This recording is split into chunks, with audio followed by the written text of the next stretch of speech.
Hi, this is Dr. Nick from the ECG Academy with the next Rhythm Chalk Talk. The last one was really tough, and I know a lot of you may not have gotten it right away. But remember, Chalk Talks assume you know the basics. What I'm trying to do is get you used to reading more difficult tracings. This one won't be as bad.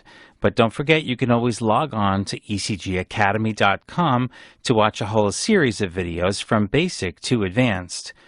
Let me help you become an ECG expert. And stay tuned for more Chalk Talks every week. Well, anyway, this, as I said, is an intermediate one. It's certainly not as bad as the last one. But let's just give you a little clinical background. Imagine this patient is being monitored for some post-operative problems, and the nurse calls that the patient all of a sudden has developed a heart rate of about 40 beats per minute.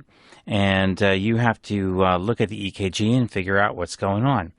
Well, you look at the forest, and the QRS complexes certainly seem to be regular.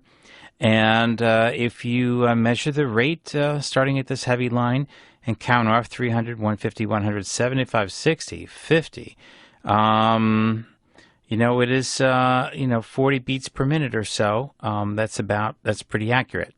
Let's see, are there any P waves? We can see P waves. Yes, indeed. If you look in front of the QRS complex, you see what looks like a normal P wave in front of every QRS. It's upright. The PR interval measures about 180 milliseconds or so. So that seems to be normal. So one of the more likely possibilities is that this is sinus bradycardia. And sinus bradycardia occurs commonly postoperatively, and you'd be tempted to just say, okay, this is sinus brady, and treat the patient accordingly. But there's something going on here that's more than just sinus brady, and that's what these Chalk Talks are all about, getting you used to looking for things out of the ordinary, things a little more advanced than what you'll see in the textbooks. Okay, and I'll give you a hint. Remember that the electrical characteristics of a QRS complex, in particular P wave. Let's start with the P wave. The P wave voltage changes relatively rapidly. If the rate of change of a P wave is fast compared with the T wave. Let me just put that in plain English.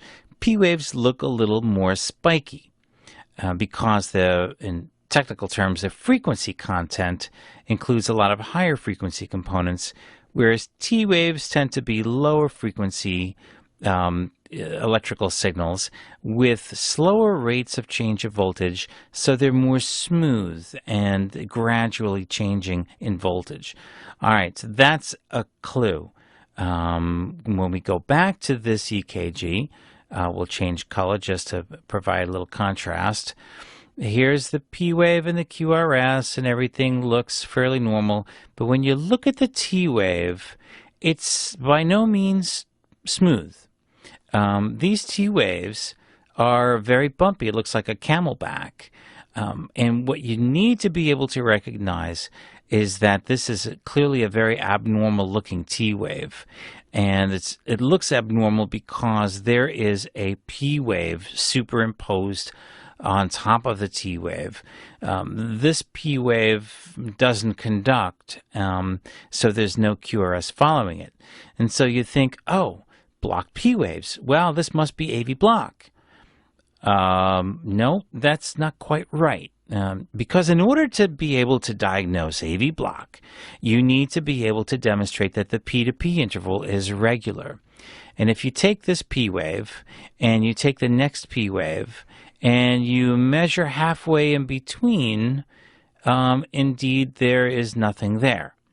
And so that you might say, well, there's no P wave here, but maybe we got the P wave rate wrong. So let's measure from this P wave to this one. Where would the next one fall if that was the atrial rate? Well, it would fall in here someplace, and then maybe have another one over here.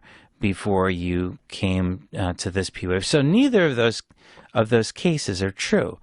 So what is this then? How would we classify this P wave superimposed on the T?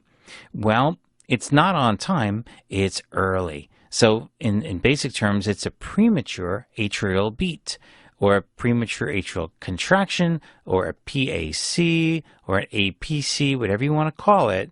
It all means the same. It's an atrial event that occurs earlier than it should. Now that can occur. Remember that the atria are made up of electrically active cells, and any cell in the atria can give rise to an electrical signal. When you're post-operative, there's lots of adrenaline circulating around, and so areas in the atrium can fire, and you can have an electrical signal that gives rise to a P wave, and that's what we are seeing as a premature atrial beat.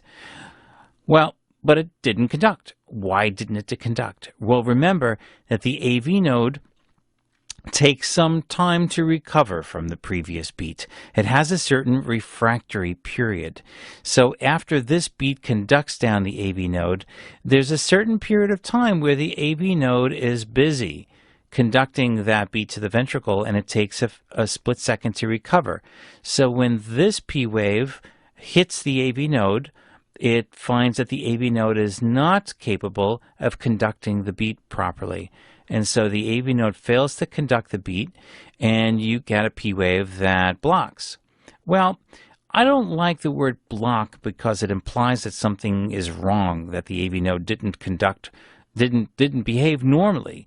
But in fact, premature beats like this commonly don't conduct, and it's sort of normal behavior for the AV node, because the AV node, in fact, acts kind of like a safety valve, and it prevents very rapid electrical rhythms like atrial fibrillation and flutter from being conducted down to the ventricles at super high rates.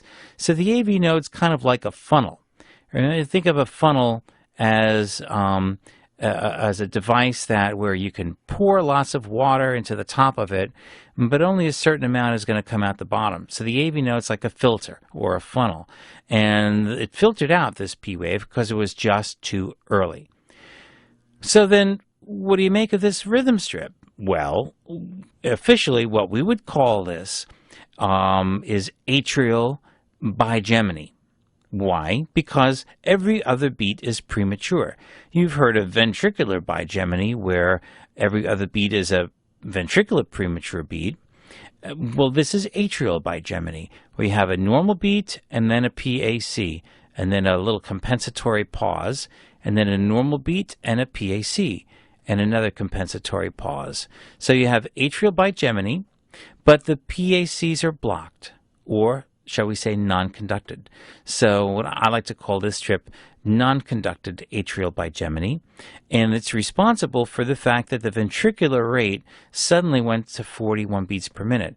But there's nothing wrong with the sinus node.